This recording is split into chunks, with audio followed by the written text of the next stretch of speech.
You can buy a standalone dashcam for your car, but if your needs are basic, a dashcam app for your smartphone could work. Your Weekend Tech Update is brought to you by Eero. Fix Wi-Fi dead spots as soon as tomorrow. Go to Eero.com/Kim and use promo code Kim for free overnight shipping on your order.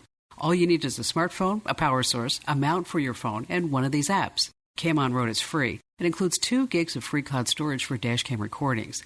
It uses your phone's GPS in the recordings and to offer road conditions.